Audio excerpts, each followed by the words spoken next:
I thought I'd try something different. Okay, so I'm going to talk to you about a very special subject, which I think we can all relate to in some form or another.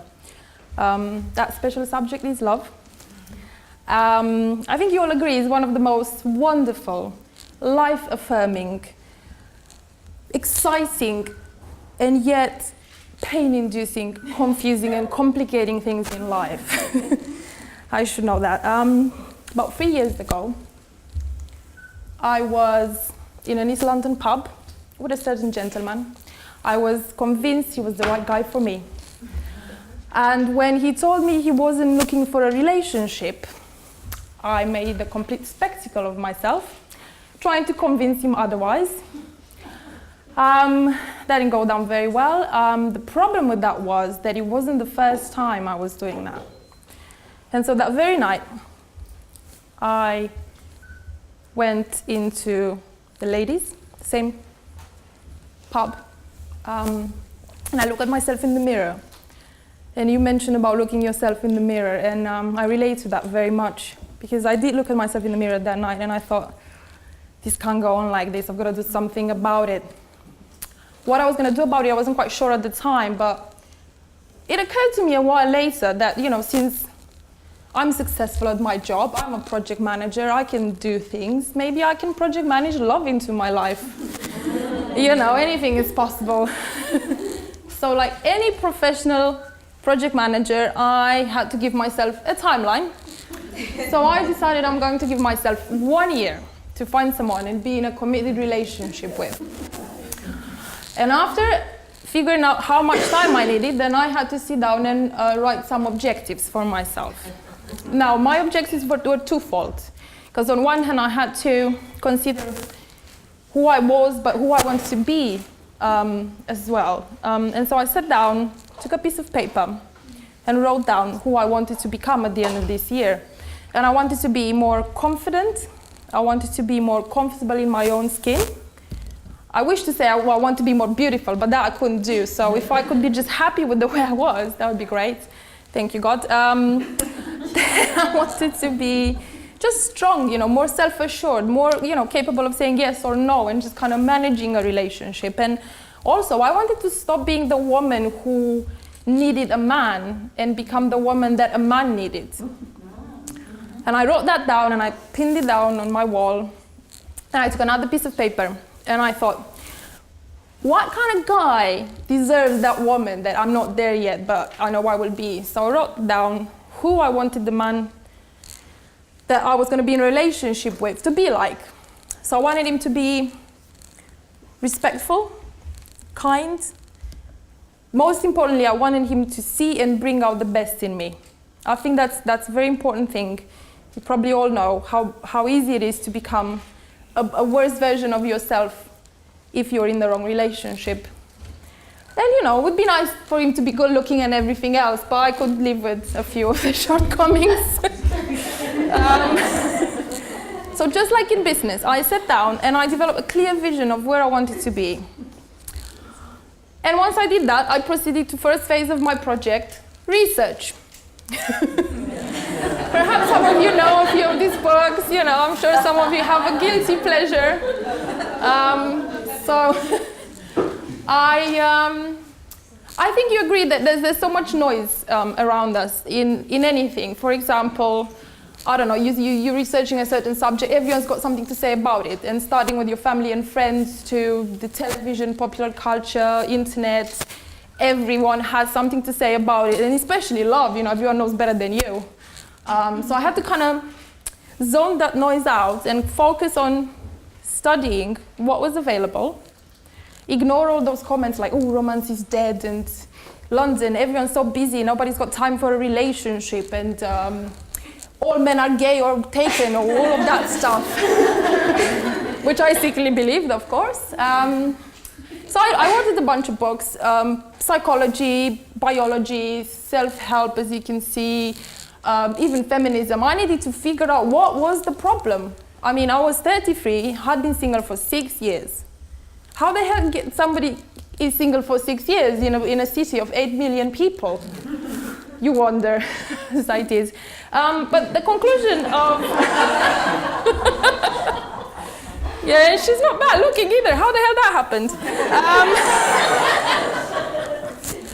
Well, it did. Let me tell you that. And what I discovered in my research is there's so much conflicting information. I'll give you an example. The rules. Have you heard of the rules? Yeah, have you read the rules? If you didn't, don't bother. If you did, I think the best use of it is just burn it. But anyway, I'm joking, it's not that bad. But one of the things that the rules, which is supposed to be like the dating Bible, a bit dated at the moment, but at the time it was quite powerful.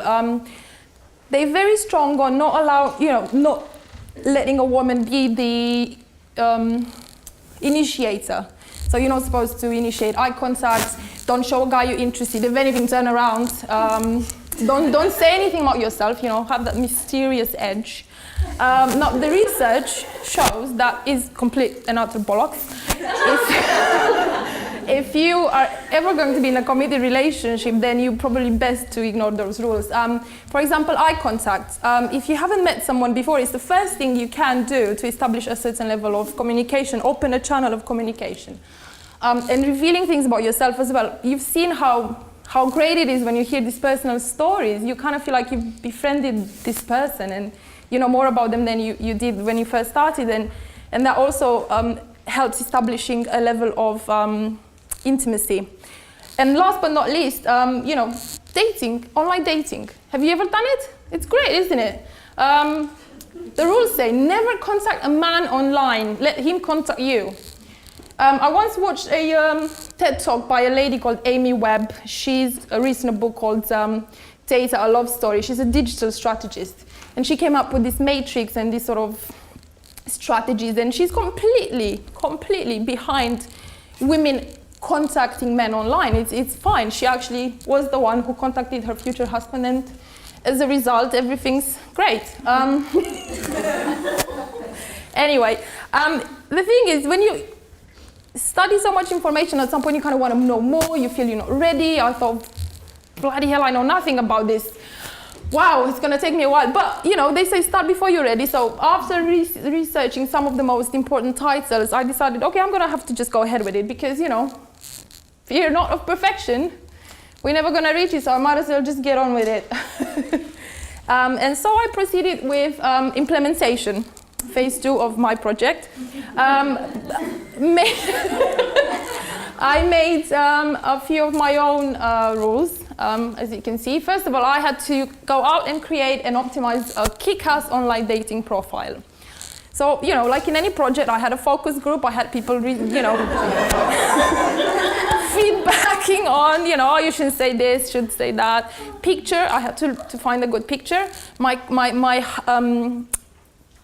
flatmate at the time, he was an actor, so a person who would judge a good picture. He helped me choose the right one. Apparently, you should look a little bit from the side because full frontal isn't flattering, and things like that. So trust me, I put in a lot of work into the online dating profile. Then I'm gonna not talk about every single bullet point, but just the point was that I had to get out of my comfort zone and out of what I was comfortable with a little bit more. So trying to be a bit more proactive. Engage in conversations, ask the guy for his number, things like that, as you do. So I went on lots of dates, various dates. I sometimes had a date or two a week, sometimes more, sometimes less. Some were good, some were bad, some were exciting, some were leading somewhere, but they didn't, some weren't, some, and after a while I started to feel like this. Or like this. A date is an experience you have with another person that makes you appreciate being alone. But, 9 months later, I was getting tired and I hadn't told anyone and I was beginning to doubt my own project. I'm sure you all had this. If you had a big project you worked on and you suddenly thought, put so much work into this, but it's not really becoming what I hoped it would become, and it's so hard, and I have to manage all these people and nobody's helping me. Well, I had to manage myself and lots of people I was dating, but never mind. So I was about to walk away from my own project. But something happened to me during those 9 months. I wasn't the same person I started. I had become, once you change something in your life, one element of your life, it has a knock-on effect on some other aspects. So I had become more confident about my writing. I started to take my writing more seriously. I had started something called an artist recovery program. If anyone here is into writing, I highly recommend Iulia Calot's book called The Artist's Way. And also, most importantly, I had become so focused and confident that I even made the decision to leave my job, to leave a career in advertising I had been nurturing for many years that I realized I didn't love. And I suppose it's the same like in anything else, you may have a good relationship, but your career is lagging behind. So if you're confident in one aspect of your life, transmute it into another, and you will find that actually you can do a lot of things that you didn't think you were capable of. And also, I remember that when you feel mostly like you're going to give up, that's when you should keep on going. And so I did. Carried on with my online dating and all of that stuff, and tell you what, 2 weeks later, I met someone. We're still together for, it's happening.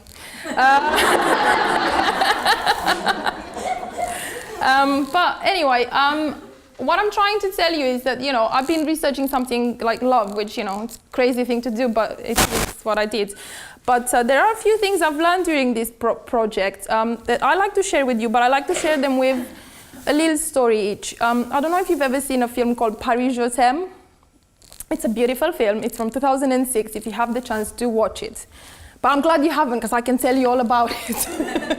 So the first story is about a man who is about to leave his wife for a younger woman. And as he waits in this cafe in Paris, their favorite cafe, and remembering all the things he used to love about her, and now he finds them annoying.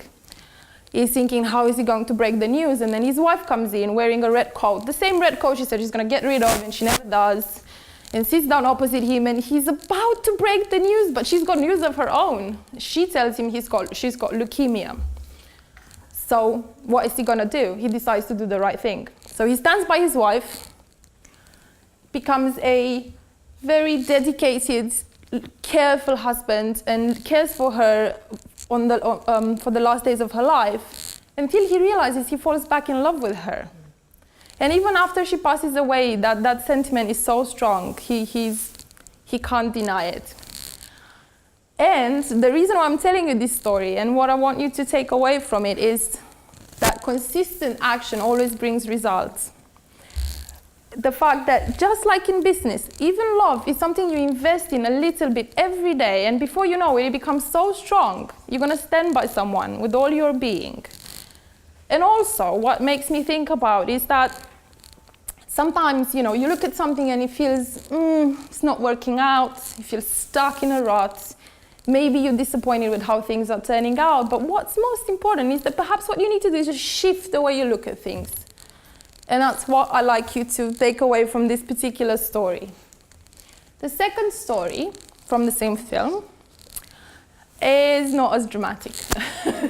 This is an art studio in Paris. And this boy to the right is a translator. He comes in with his American client to look at some artwork. As they leave the room to look at some other artwork, this boy notices another boy in a corner who smokes and minds his own business. And he feels compelled to go and talk to him. For some reason, he feels this connection. And he got so much out of his comfort zone to try and talk to this guy. So I'm really sorry, I don't know why I'm doing this. I just feel like I have to talk to you. I feel this strong connection. And I don't want to let this opportunity pass me by. And isn't it something you've always dreamt of doing? Like you've seen that guy you really want to talk to, and this guy is doing it. Anyway, this guy doesn't really say anything. The boy leaves, gives him his phone number, call me, friend me on Facebook, the whole thing. And after he leaves, the boss comes in and asks him, so what was that all about? He says, I'm really not sure. I didn't understand what he was saying. He was talking to me in French. He said that in English. So the moral of the story is, he did something amazing, right? He just didn't say it in the right language. Don't don't assume that we are speaking the same language. And what I mean about speaking the same language is a set of beliefs, your system of reference, can be anything. Don't ever assume you know something about the other person. Ask. Possible languages. If you happen to be multilingual, do by all means try it. But we are different, and we have to embrace the fact that we have this diversity, and basically just be open-minded about it. And the last story is about this. This is my favorite story. You should really watch it. I wish they paid me for this advertising I'm doing for the film. So there's this elderly American lady who is decided to take up French later in life. As part of her French course, she thinks, I'm just going to go to Paris for a few days. And she goes to Paris all by herself, enjoys, what Paris has to offer. And one day she goes on top of this building and she sees this beautiful image of Paris and goes, it would be nice to have someone to share this with. And she kind of thinks about her ex-boyfriend, Dave, who she hasn't seen in about 11 years. And, she says, okay, well, I'm just going to have to get on with it and enjoy the rest of Paris. And she then sits down on a bench, eats a sandwich, and looks around her and sees all these couples, all these people, and she realizes she's actually a little bit sad, but at the same time, she is incredibly happy. I get emotional when talking about this. So the moral of this story, as far as I'm concerned, is you mustn't wait for the perfect circumstances to do what you love. And it's what Jay was saying earlier. Don't wait for what if, when things will be perfect. Maybe things haven't turned out the way she would have liked to, but she's not someone who's unhappy. She gets out of her comfort zone. She learns French. She goes to Paris, and she enjoys what Paris has to offer all by herself. And you know what? That perfect day may never come. You may want to start up your business tomorrow, but I don't have enough money, or I don't have enough knowledge, or I don't know the right people, I haven't networked enough. What are you going to do? Don't wait. There's no day like today. Anyway, I wrote a book about this. It's called The Love Project. It's going to be ready fairly soon. I'm hoping beginning of next year. So if you guys want to get your hands on a copy, do let me know. In the meantime, I'm offering some free sample chapters, so connect with me. I'm on my website. You can find me on Facebook or on Twitter. If you do Twitter, make sure you put Heartbeat's handle. And there's one thing I want you to remember from what I've just said. And that thing is, we are never just pawns of circumstances in someone else's game. We're always in control of whatever we decide to do, even with something so crazy like taking control of your love life. So all I'm saying to you is, choose to choose.